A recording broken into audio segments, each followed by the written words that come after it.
This is Tom Fox. Welcome to part one of a special five-part podcast series sponsored by Broadcat. In this part one of Operationalizing Compliance, we take up compliance program effectiveness.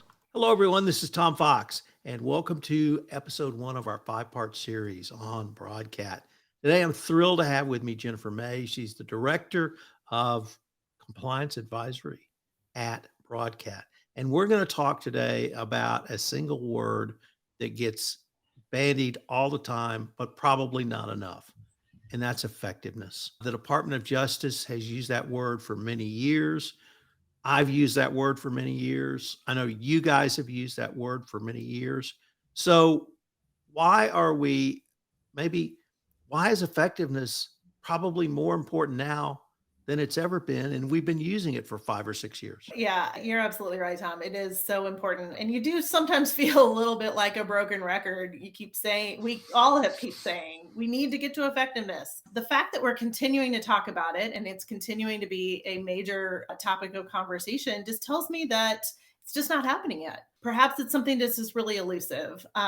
So I like to start by thinking about what it is and what it isn't, and doing that with my colleagues, with my compliance friends across the country. That is exciting to me and a lot of fun. So sometimes it's just hopping on a phone call with them, trying to talk it out, and it's always bringing new information to me. But from my perspective, when I think about effectiveness, starting with what it's not is sometimes a little easier. And so to me, it's not about getting 100% completion on some sort of training module. I think, unfortunately, that's become the benchmark or the metric that's used a lot. But to me, effectiveness isn't represented by clicks. It's about getting information to individuals so you can get the right outcomes.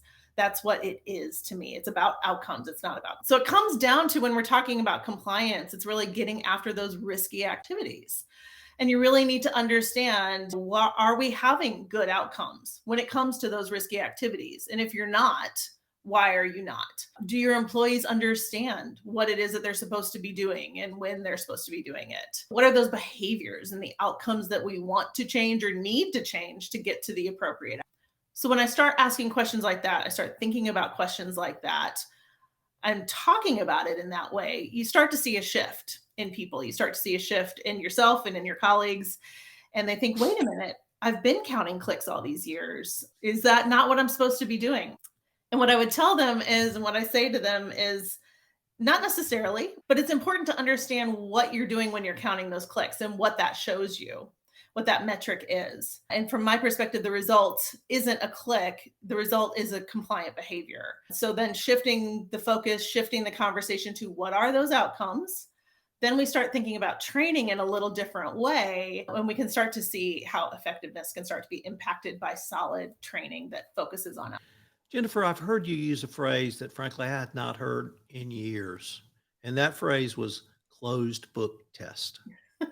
And that this is not a closed book test. And I had to sit and think for a minute, what's a closed book test? But then it came back in all its glory. Law school, right? Oh, law school, high school, college, grad school, all of those. But why do you really assert that this is not a closed book test? I don't believe it's a closed book test because I don't think it has to be, and I don't think it should be. Compliant behavior isn't something that you should keep behind a curtain.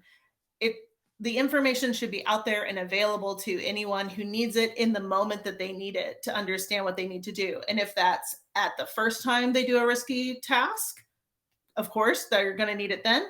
But if it's the next time and the next time and every time subsequent to that, then that's okay too. There's no reason why keeping that information hidden or keeping it locked away and making them remember it is going to make them more effective or more appropriately compliant in their behaviors. Providing that information up front and always when they need it is really the key. And so part of that is because at a practical level, compliance folks can't be everywhere all at once either. They're just one person or they're just a small team, and they can't morph themselves into covering every single angle and every single moment of the organization every time. And so that's where the closed book test doesn't do them any good, because they can't be standing over someone's shoulder every time talking about what they need to do and how they need to do it. So keep it as an open book test. make the information openly available whenever they need it. Breaking down those processes will help you start to do that, because part of what that will allow you to do is to start thinking about where those opportunities are to provide that information, provide that training, provide that guidance, so that someone always knows what the right thing to do is in each given situation. I know we're going to take this up in a later podcast, but I want to just touch on it now, which is credibility. Credibility for your compliance function. And it strikes me that by using or having effective training, you not only build credibility for compliance, but you build the credibility that an employee will look up an answer or go to a resource or be willing to look at the compliance functions website or the resource on out SharePoint, wherever it may be within an Yeah. organization. And so I really wanted to maybe have you say a few words about the credibility to not be a closed book, to be an open book, that an employee who is trying to do the right thing would look to try to find the answer if you can give them credible, effective training. That concept is a really important one. And I think it's one that also honors who they are as a professional in the work that they're doing. And so coming to that and being open about the resources that are available, encouraging them to use them, encouraging them to find them, and perhaps most importantly, encouraging them to reach out when they've got a question and making that okay is part of that credibility. The other piece of it that I've found over the years is that if you're coming to the supervisors, the managers, the employees that are doing these risky tasks and these jobs as a compliance professional, and you're saying and coming alongside them and saying, hey, I want to understand what it is that you do. I want to understand where the concerns are. How does this process need to run?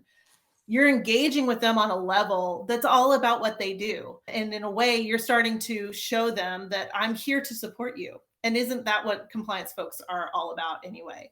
We're here to help support the organization in doing their activities compliantly and appropriately, but also providing those moments in time when folks can collect new information, share that information, and gather that. And if you can be that catalyst, if you can be that part of that process, your credibility not only increases because you're helping to support the organization get things done appropriately, but you're also a part of the solution, part of making everything better, and a part of really driving the business forward in a way that sometimes compliance programs can be seen as distant. Now you're engaged. Now you're in there really helping folks to break down those risky issues and find the right way to communicate about it. Jen, for anyone who has ever heard me speak knows that I say the three most important things on any compliance program are whatever you do, document it. And I'd like to start with that concept and maybe take it a step further because you guys have made me think about that in a different way. But I'd like to start with the document part. Why is it important to collect and organize what you do in a documented way internally? And I've always appreciated how much you've harped on that, because I think it's important too. And I do it as well, document. Far too often, we've probably seen these things go south where if you didn't document something, it's like it never happened. And that's really too bad, because there's really a lot of good work that happens. That sometimes if it doesn't get written down, it doesn't get remembered and it doesn't get documented. And you can't show a regulator or a supervisor or a stakeholder that you actually did what you said you did. And so that's that at its base level, that's the important. Also, the Department of Justice is being very explicit about wanting you to be able to demonstrate what you're doing to be compliant, to follow the rules. And if you don't document really well and get really good at how you collect your documentation and how you organize it, it's going to be really hard to tell your story and to show that to whomever is asking that question of you. It's also really important from the perspective of when you're breaking down those processes and you're starting to find those natural opportunities within the process to help support it, either with a checklist or a job aid or something like that. Those can become your documentation. So it doesn't have to be this crazy, huge new documentation type where you're writing everything down or keeping some sort of a transcript of what happened. It can be a natural opportunity within processes themselves to document and be able to show I'm giving this information every time we do this risky. It documents that we've done it every single time. And then you can turn around and show that to whomever is asking you for that information when they need it. So document, find the ways that make sense within the processes, build those in as part of it. And the bonus piece of that, it becomes training too, because you're reminding folks what's the most appropriate way to do these tasks, what's the most appropriate way to achieve these goals and the outcomes in the right way. There was another bonus that I've heard you suggest that frankly made me rethink the document mantra. And that is that by having all of these processes and outcomes documented, you now have data, and you have data that you can use to refine, you can use to target, or you may not even know what the data can bring. But if you then move to analyze the data in some other format, you could have insights that frankly you had never thought of. We're going to talk about it in a little depth in a later episode, but I was wondering if you could maybe give us a teaser, because I'm going to have to incorporate that into my mantra, because that data analytics is the future of compliance. And if you have documented properly, as we've said, you're going to have data. So could you maybe give us a little bit on that? Yeah, absolutely. You're right. And I think it does fit really well with the document mantra, because what you're going to have to be able to do is once you've documented it, you're going to need to then immediately start showing what you're doing with that documentation. If you've got it just sitting there in a vault, okay, that's great to be able to show what you did. The next step is, what are you learning from it? What are you able to take away from it? And that's where the data analytics that you can start to drive out of that documentation really become important. And so setting up those documentation pieces in those processes and building them in as part of the way you manage a process, you manage an organization. It's now your documentation, but it's also your audit tool. It becomes the thing that you can use to check against it. And you can look and say, okay, in this process, we keep messing up at step number 4. Why is that? Then you can start your root cause analysis on step number 4. And maybe you come back and say, okay, and here's my new guidance document. Here's the new process that we're going to do to help alleviate and mitigate this issue. So that helps to really show not only that you're documenting and that you've done these things, but you're also learning from it. And you're continuously improving your program and continuously improving your processes so that you're staying in front of the compliance needs that you need to. Jennifer, unfortunately, we are near the end of our time for this episode, but I hope our listeners will join us where yourself and your colleague, Xenia Perky, are going to talk to us about design in our next episode. But before we leave, if our listeners wanted any more information on any of the topics you've touched on today, what would be the best place for them to go? I'd encourage them to check out our website. That is at thebroadcat.com. All kinds of great information in there, links to some blogs and some other resources and things that can really help you start thinking about documentation and training and effectiveness in a different way that I think, and you'll hopefully find, will help to drive your program forward and get you those compliant outcomes and results that you're really looking for.